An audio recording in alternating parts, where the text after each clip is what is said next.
I've done it, guys! I've become the Tales of Arise, and I have some thoughts.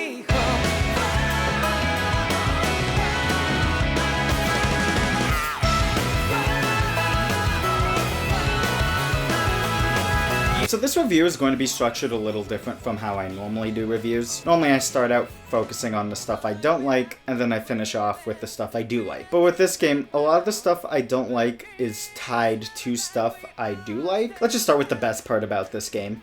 The combat. Alphen's combat is crazy fun. The game just has such a good flow. I should probably apologize for that. Apologies for the background noise.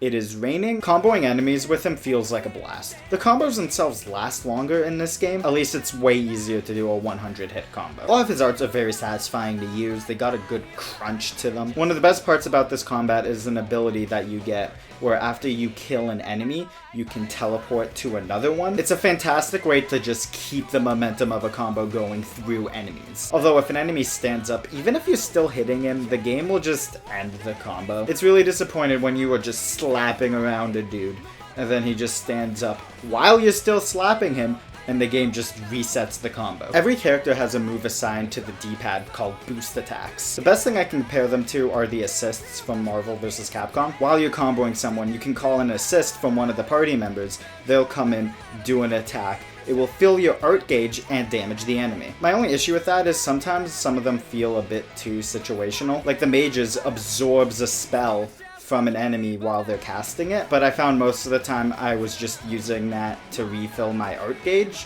or just as like a little poke on an enemy. And sometimes it does feel a little cheap when one enemy starts casting a spell, so you use the ability on them, and then a couple seconds later, before your ability refreshes again, another enemy is already casting a spell. If you're able to down an enemy or use the boost abilities correctly, you can start building up a break meter, and once that fills up, you can do a special attack by clicking the D-pad. They're great. It will bring in two characters and do like a special attack together. It's always fun when characters do combo moves like this in games. The moves go by very quickly, and the animations are great. They're a wonderful addition. Each character has a unique ability to separate themselves from each other. For example, when you're using an art as Alphen, you can hold down the button to do a special art that does a lot of damage, but it will sacrifice health. Or for Rinwell, you can pocket a spell once it's done charging. From there, it would either cast after your next spell, or if you use that same spell again, it will give you the higher tier version of it. My biggest problem with the combat is that no one else is nearly as fun to play as Alphen. Alphen's combat just flowed so perfectly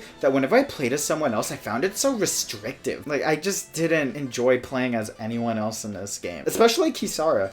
I found not having a dodge roll really hinders movement in the game. Everyone else just felt so okay that I was never motivated to play as them. I found Alphen so much more enjoyable that I legitimately wish everyone else wasn't playable, so that budget could have been allocated to other parts of the game. Especially because you can tell what parts of the game they cheaped out on. I can't fault the game for making the main sword guy the most fun, because that's literally the case in like every Tales of game. It's just the most apparent in this one versus all of the other Tales of games, because it's only single player. For the most part, I really like how the bosses were done too. During a lot of them, if you do a character's boost attack while they're doing something, it will do a special animation, lots of damage, and stagger them. The best example of it is the one in the first boss. Shion says during it that she can do a lot of damage to him when he's jumping at you, and if you do her boost strike when he's in the air, it will do the special animation. I thought that was a great way to teach the player about that mechanic. My biggest problem with the bosses is that if you stagger a human boss, they're just going to sit there. And I found that it was pretty easy to have my attacks miss the boss because I was just circling them. It just felt weirdly limiting because this game's combat is so fun when you're comboing a dude on the ground and then you pull him up into the air and then you continue comboing him up there. But that isn't a problem with the monster bosses because they're just so big you're going to continuously hit them no matter where you are. There's also way too many reskinned enemies. It feels like there's only 12 and that 12 breaks down to 2 for each boost ability. It's one of those places you can feel the game's budget on. At its best, Arise's combat feels like a JRPG version of Ultimate Marvel vs. Capcom 3. At its worst, you're playing as the other party members. Everything on the overworld is pretty basic.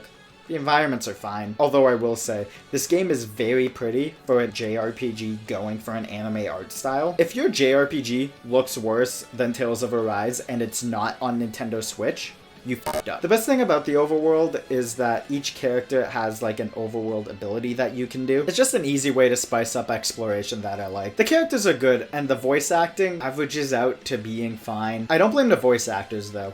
I think it's definitely a voice direction issue. Kisara's is pretty rough for most of the game. Law is alright, but he hits some voice lines very flat. Dolahim has an accent, and as someone from North America, I'm just not able to tell if he's doing a bad job or not. I found Rinwell to be the best overall outside of the two leads. And as for our two leads, they're by far the best characters and best performances in this game. That's why they're the only two on the box. Ray Chase and Erica Lindbeck are carrying this voice cast super hard. With Final Fantasy 15, I feel like Ray Chase mastered the English anime scream. I'm very happy to see him as the lead in a JRPG again. Erica Lindbeck has always had voice performances I really like, this one included, and I'm happy to see her as the lead in a game. They bounce off of each other very well, which is good because that relationship is kind of the most important one in the whole game. The story in the game is really good for the first 2/3. I found when the game had a point to make about loss,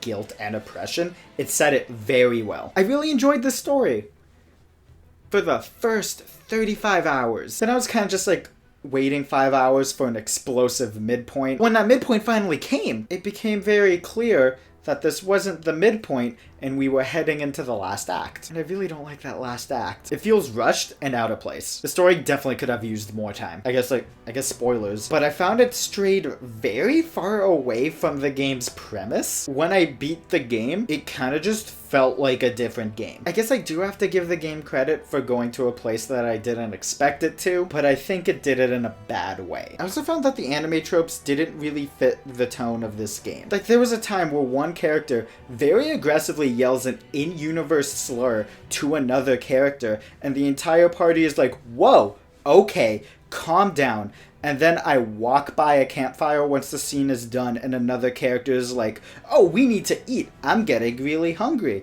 And Alphen is like, Shion, are we sure we need to eat this? She's like, I will f***ing kill you if we don't eat anything right now. It feels like this game wants to be more serious, but it doesn't want to ditch the tropes that the Tales of series loves. I was not expecting a trope-filled game based off of the trailers. One thing I feel like the Tales of series really needs to figure out now is how to do skits. The presentation in them in this game is garbage. Does this look good? Just having characters flap their mouth to dialogue? No? Well, that's what all of the skits look like. I also found sometimes the skits would be way too plot relevant to be optional dialogue. Like, I remember there was one pretty late in the game. I was like, wow, okay, you should have just had this in the cutscene that we just finished. My biggest complaint in the game is kind of a mixture between its difficulty and its economy. You don't get a lot of money in this game, and one of the best ways to get money is to sell like half of your materials. I started it out on moderate, found it a bit too easy, and then I went up to hard. I never financially recovered from that mistake. I probably was on hard 5 or 10 hours longer than I should have been, because I just ended up using more items than I probably should have, so my equipment just started to fall behind. For the last 20 hours of that game, I was just in a brutal cycle of just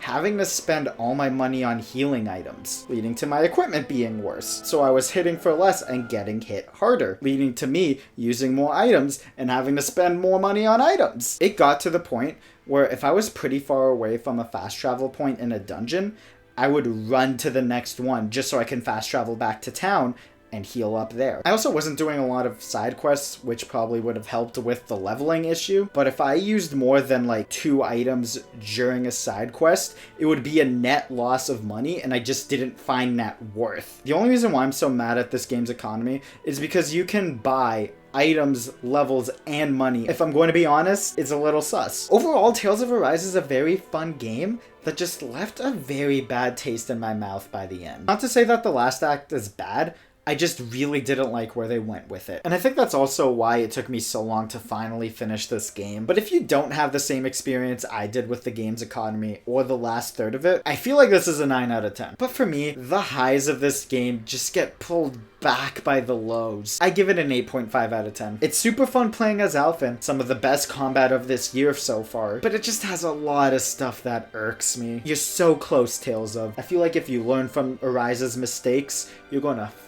kill it with the next game. Do you agree? Think I'm an idiot? Comment down below. Dislike the video if you think the only reason I had troubles with this game's economy is because I'm just bad at perfect dodging, and subscribe for more bad content. Follow me on other platforms if you want. Take care, guys. Which Minecraft player are you? Tag your friends down below. The builder, the fighter, the racist. Steve.